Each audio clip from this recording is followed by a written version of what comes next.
আসসালামু আলাইকুম। প্রশ্নটা একজন অমুসলিম বোনের, যিনি সামনাসামনি আসতে চান না। তার প্রশ্নটা হলো, হিন্দু আর মুসলমানদের উপাসনার নিয়মের মধ্যে কোন কোন ব্যাপারে মিল রয়েছে?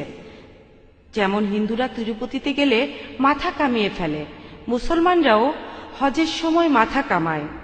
এছাড়া হিন্দুরা তাদের মন্দির প্রদক্ষিণ করে, মুসলমানরাও সেটা করে তাওয়াফের সময়।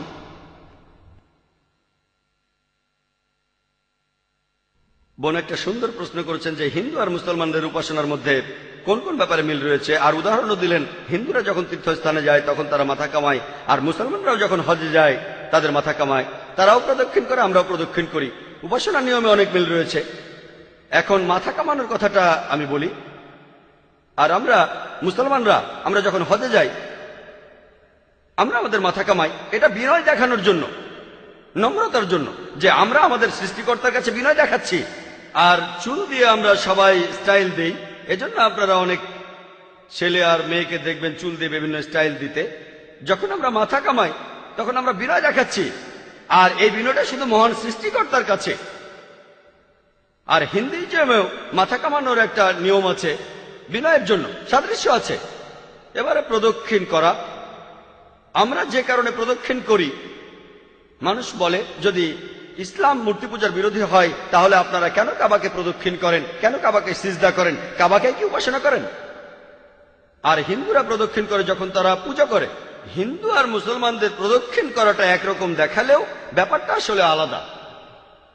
আমাদের নামাজের সময় কাবার দিকে সিজদা করি, এটা হলো একটা দিক নির্দেশ, আমাদের কিবলা, কাবা হলো কিবলা।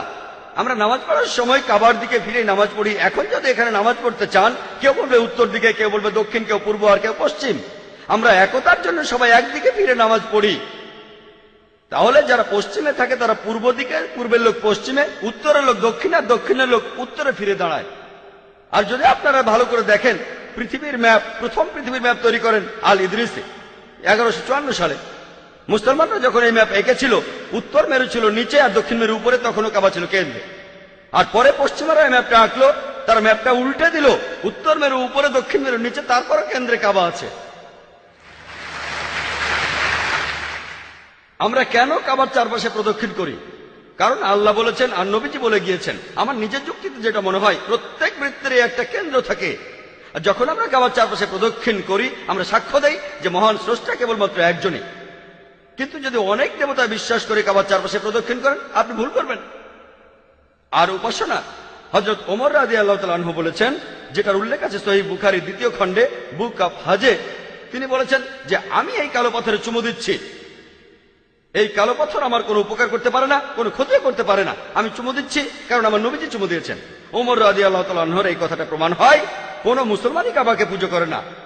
আর এছাড়াও আরেকটা কথা বলি, আমাদের নবীজির সময়কালে তাঁর সাহাবারা কাবার উপর দাঁড়িয়ে তারপর আজান দিতেন। কোন মূর্তি পূজারী যে মূর্তিকে পুজো করে তার উপর দাঁড়াবে না। এতেই প্রমাণিত হয় যে মুসলমানরা কাবাকে পুজো করে না। কাবা আমাদের দিক, এটা আমাদের কিবলা। অন্যান্য সাদৃশ্য নিয়ে কথা বলি বোন, আরো কিছু মিল রয়েছে। হিন্দুজমে উপাসনা করার অনেকগুলো নিয়ম আছে।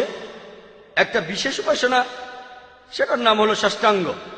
ষষ্ঠাঙ্গ শব্দটা এসেছে ষ, অষ্ট মানে 8, আর অঙ্গ মানে শরীরের প্রত্যঙ্গ, শরীরের 8টা প্রত্যঙ্গ। হিন্দুজমে উপাসনার একটা নিয়ম হলো শরীরের 8টা প্রত্যঙ্গ, 8টা প্রত্যঙ্গ স্পর্শ করা। আমরা কি করি? আমরা মুসলমানরা নামাজ পড়ার সময় সিজদা দেই, কপাল মাটিতে ছোঁয়াই, আমাদের নাক, 2 হাত, 2 হাঁটু আর 2 পা। ষষ্ঠাঙ্গ, শরীরের 8টা প্রত্যঙ্গ, কপাল, নাক, 2 হাত, 2 হাঁটু, 2 পা। আর সিজদা হলো নামাজের সবচেয়ে শ্রেষ্ঠ অংশ। কোরআনে বিভিন্ন আয়াতে এটার উল্লেখ করা হয়েছে। এছাড়াও মক্কার ব্যাপারে একটা কথা বলি, মক্কার কথাটা হিন্দু ধর্মগ্রন্থে উল্লেখ করা হয়েছে। হিন্দুজমে মক্কা শহরটাকে বলা হয়েছে ইলাস্পদ।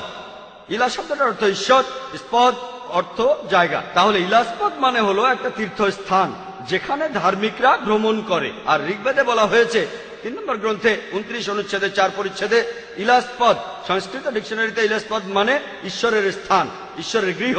এটা হলো একটা তীর্থস্থান, তীর্থযাত্রার স্থান। একই কথা পবিত্র কোরআনে সূরা আলে ইমরানের 96 নম্বর আয়াতে উল্লেখ আছে। সর্বপ্রথম গৃহ প্রতিষ্ঠিত হয়েছিল বাক্কায়, এটা মক্কার আরেকটি নাম। তাহলে হিন্দু ধর্মগ্রন্থগুলোতে মক্কার কথা বলা হয়েছে, সেখানে বলা আছে এই ইলাস্পদ অবস্থিত হবে নভ পৃথিবীতে, অর্থাৎ পৃথিবীর কেন্দ্রে। আগে আপনাদের বলেছি যে কাবা আছে পৃথিবীর কেন্দ্রে। তারপর দেখবেন কয়েকটা পরিচ্ছেদ পরে ঋগ্বেদের 3য় গ্রন্থ 29 অনুচ্ছেদের 11 পরিচ্ছেদে নরশংসা কথাটা বলা হয়েছে যে নবীকে প্রশংসা করা হয়। এখন ইলাস্পদের পাশাপাশি নবীর কথাও সেখানে বলা হয়েছে। এখানে পরিষ্কার বলা আছে যে হিন্দুইজমে তীর্থস্থানগুলোর একটি হলো মক্কা। আশা করি উত্তরটা পেয়েছেন। এবারের প্রশ্ন পুরুষদের মধ্য থেকে ডান দিকের মাইকে।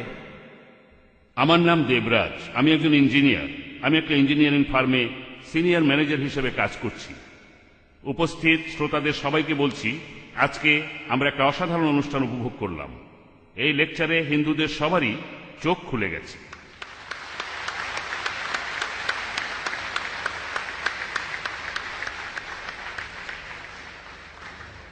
আর আমি সত্যি মুগ্ধ হয়েছি, অবাক হয়েছি যেভাবে ডক্টর জাকির নায়েক বেদ আর উপনিষদ থেকে বিভিন্ন উদ্ধৃতি দিলেন।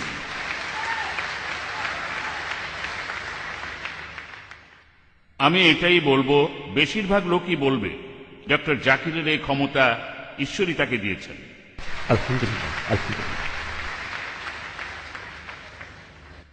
আজকে একটা ব্যাপার খেয়াল করলাম, ইসলাম ধর্মে স্পষ্ট করে বলা আছে মানুষের আসলে কি করা উচিত। হিন্দুইজমে এটা পরিষ্কার না, কথাগুলো আছে কিন্তু পরিষ্কার না। অনেকের মধ্যেই ভুল ধারণাগুলো আছে, অনেক ধরনের ধারণা, মতবাদ, বিশ্বাস সেখানে আছে। কথাগুলো কিন্তু আছে, একটু অন্যভাবে বলা আছে। আমি আপনাদের কাছে অনুরোধ করব যে হিন্দু পণ্ডিতদের আমন্ত্রণ করেন আর তারপর একটা বিতর্কের আয়োজন করেন, যাতে করে সবাই সত্যটা জানতে পারে।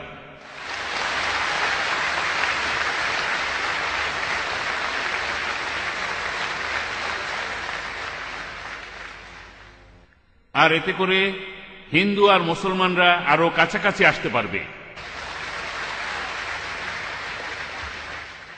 আর সবাই মিলে আমরা সবাই মিলে দেশের উন্নতি, দেশের একতা আর শান্তির জন্য কাজ করতে পারি একসাথে। ধন্যবাদ ভাই, আপনি খুব ভালো পরামর্শ দিয়েছেন, আপনাকে অনেক ধন্যবাদ। আমি আপনার সাথে একমত যে এই আলোচনায় অনেক হিন্দুর চোখ খুলবে, এমনকি মুসলমানদেরও চোখ খুলবে। এই আলোচনাতে মুসলমানদেরও চোখ খুলবে, আমি শিওর। আপনারা কি বলেন? আর ভাই খুব ভালো পরামর্শ দিলেন যে হিন্দু ধর্মের পণ্ডিতদের ডেকে আমরা বিতর্ক করতে পারি। আমি বলবো মত বিনিময়। এ কথাটা পবিত্র কোরআনেও আছে। লেকচারের শুরুতে বলেছিলাম সূরা আল ইমরানের 64 নম্বর আয়াতে বলা হয়েছে, এসো সেই কথা যাহা তোমাদের এবং আমাদের মধ্যে এক। আমিও সেই কাজটাই করছি। আমি ইন্ডিয়ার বিভিন্ন প্রান্তে যাচ্ছি, পৃথিবীর বিভিন্ন প্রান্তে যাচ্ছি, মত বিনিময় করছি বিভিন্ন ধর্মের পণ্ডিত, খ্রিস্টান ধর্ম, হিন্দুইজম। আমি শুধু একজন ছাত্র, আমি কোনো পণ্ডিত নই, সামান্য একজন ছাত্র বিভিন্ন ধর্মের উপর। আমি কেরালা আর বোম্বেতে হিন্দু পুরোহিতদের সাথে মত বিনিময় করেছি। এমনই একটা বিতর্কের জন্য কয়েক মাস পরে আমি ব্যাঙ্গালোর যাব ইনশাআল্লাহ। তিনি শ্রী শ্রী রবিশঙ্কর, তিনি আমাকে সেখানে আমন্ত্রণ জানিয়েছেন। আমি শ্রী শ্রী রবিশঙ্করের নাম অনেক শুনেছি। তিনি খুব বিখ্যাত মানুষ, পৃথিবীর 40টা দেশে তার আশ্রম রয়েছে, আর্ট অফ লিভিং। আর এই মাদ্রাজে আপনারা যদি কেউ আয়োজন করতে পারেন, মাদ্রাজের কোনো হিন্দু পুরোহিত থাকলে আমি তার সঙ্গে কথা বলে আনন্দিত হব, মত বিনিময় করব। এর আগের বার মাদ্রাজে আমি কাশীর শঙ্করাচার্যের সঙ্গে কথা বলেছিলাম। গতবার যখন এসেছিলাম কয়েক মাস আগে, আমরা সেখানে কথা বলেছিলাম বাবরি মসজিদের উপর বিভিন্ন বিষয় নিয়ে। আমি সেখানে কিছু উত্তর দিয়েছিলাম তার প্রশ্নের। এখানে কোনো সমস্যা নেই, আমিও পছন্দ করি সেটা। আমরা এখানে এসেছি সাদৃশ্যগুলো দেখতে। আপনারা যদি কেউ আয়োজন করতে পারেন, মুসলিম বা অমুসলিম ভাই যে হোক না কেন, আপনারা আয়োজন করুন যাতে আমরা মত বিনিময় করতে পারি। তবে এমন কাউকে আনুন যিনি জ্ঞানী, মানে যিনি ধর্মগ্রন্থ সম্পর্কে জানেন, যেমন শঙ্করাচার্য প্রধান পুরোহিত, যাতে করে আমরা আমাদের মিলগুলো দেখতে পারি আর সবাই মিলে এই জাতিটাকে গড়ে তুলতে পারি।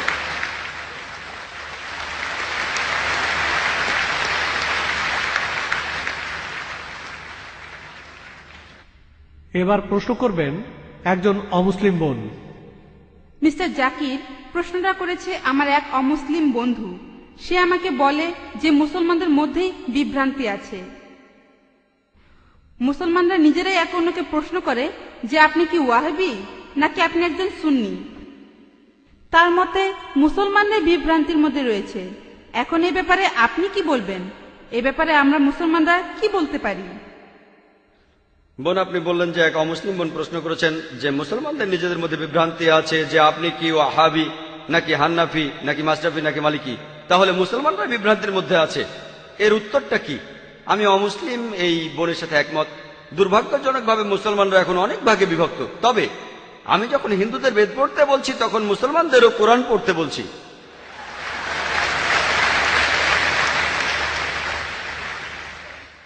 আল্লাহ পবিত্র কোরআনে বলেছেন সূরা আল ইমরানের 103 নম্বর আয়াতে আল্লাহ তাআলা বলেছেন, ওয়াতাসিমু বিহাবলিল্লাহি জামিআ ওয়া লা তাফাররাকু।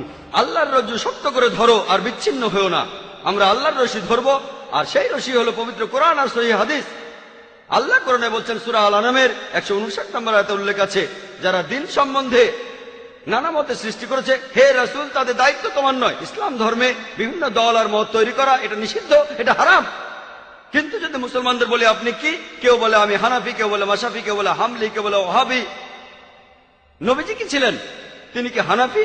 তিনি কি মাশরাফি? তিনি কি হামলি? তিনি কি মালিকি? তিনি কি ছিলেন? তিনি মুসলিম ছিলেন। পবিত্র কোরআনে সূরা আল ইমরানের 52 নম্বর আয়াতে উল্লেখ করা আছে ঈসা আলাইহিস সালাম, যীশু খ্রিস্ট, তিনি মুসলমান ছিলেন। পবিত্র কোরআনে সূরা আল ইমরানের 67 নম্বর আয়াতে উল্লেখ আছে যে ইব্রাহিম আলাইহিস সালাম তিনিও মুসলিম ছিলেন। পবিত্র কোরআনে সূরা ফুসিলাতে 33 নম্বর আয়াতে উল্লেখ করা আছে, ওয়ামান আহসানু ক্বালাম মিম্মান দাআ ইলাল্লাহি ওয়া আমিলা সালিহান ক্বালা ইন্নানি মিনাল মুসলিমিন। সেই ব্যক্তির চেয়ে কে উত্তম যে মানুষকে আহ্বান করে আল্লাহর পথে, সৎকর্ম করে আর বলে আমি মুসলমান। আমাদের নবী মুহাম্মদ সাল্লাল্লাহু আলাইহি ওয়াসাল্লাম মুসলমান ছিলেন। আল্লাহই বলেছেন আমরা হব মুসলমান।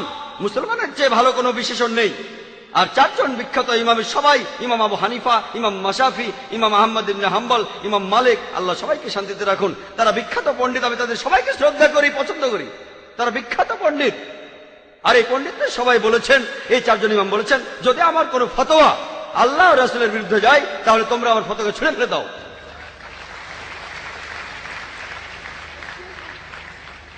যদি ভালো করে দেখেন, এই যে ইমাম যারা ছিলেন তারা মুসলমানদের বিভক্ত করতে চাননি। তারা চেয়েছিলেন মানুষ যেন মূল ধর্মগ্রন্থগুলো পড়ে, কোরআন আর সহিহ হাদিস। তাই আমাদের এখন যা করতে হবে, আমি জানি যে লোকজন বলে একটা হাদিসে আছে মুসলিমরা 73টি ভাগে বিভক্ত হবে, এটা আছে তিরমিজিতে সহিহ হাদিস 171 নম্বর হাদিস। নবীজি বলেছেন ভবিষ্যতে 73টি ভাগ তৈরি হবে, ভাগ করা উচিত সেটা বলেননি। নবীজি জানতেন যে আল্লাহ এই কাজটাকে নিষিদ্ধ করেছেন। তাহলে যেটা করতে পারেন, আল্লাহ আর রাসূলকে মানেন, আর নিজেদের আপনারা যে নামে ডাকতে পারেন সেটা হলো মুসলমান। যে কোনো পণ্ডিত, পৃথিবীর যে কোনো পণ্ডিত, ধরলাম তিনি পৃথিবীর সবচেয়ে বড় পণ্ডিত, তার কাছে প্রমাণ দেখতে চান, কুল হাতু বুরহানাকুম, আপনার প্রমাণটা দেখান। যদি সত্যি বলে থাকেন, আপনি নির্দোষ হলে তার প্রমাণ দেখান। তাহলে যদি কোনো পণ্ডিতের সাথে মতভেদ হয়, তার কাছে প্রমাণ দেখতে চান, প্রমাণটা নিয়ে পরীক্ষা করুন। এজন্য আমি রেফারেন্স দেই, আমি যা বলি, জাকির যা বলে, ইসলামে তার কোনো মূল্য নেই, জিরো, শূন্য।